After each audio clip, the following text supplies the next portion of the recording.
চল স্কুলে যাবি না? এই তো বাবা, কেমন আছো তুমি?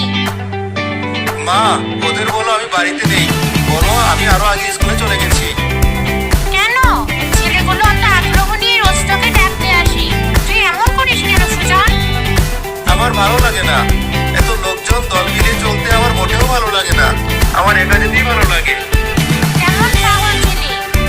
বাবারা, তোমরা তো কষ্ট করে এসেছো, সুজন তো বাড়িতে নেই, ও আরো আগে স্কুলের জন্য বেরিয়ে গেছে। আচ্ছা খালা, আমরা তাহলে চলি। উফ, বাঁচিয়ে দিলে। এখন থেকে আমাকে কেউ ডাকতে আসলে বলে দিবে আমি বাড়িতে নেই। আচ্ছা, আমি তাহলে বের হই, অনেকটা পথ ঘুরে যেতে হবে। মানে তোর স্কুল তো কাছেই, এত ঘুরতে হবে কেন? স্কুল পালিয়ে অন্য কোথাও যাস বুঝি? মা, আমি সোজা পথে যাই না, ক্ষেতের ভেতর দিয়ে, আলপথ দিয়ে, বনের ভিতর দিয়ে যাই।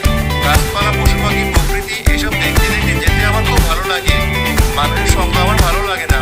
তুমি আর এগিয়ে কথা পারিও না তো, আমি যাই। আমার ছেলেটা এমন কেন?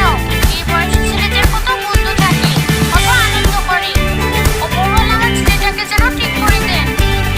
খেতে রাত হতে টুকটুক করে হেঁটে যাচ্ছে সুজন। আমি বুঝি না, মানুষকে মানুষের সাথে কেন থাকতে হবে?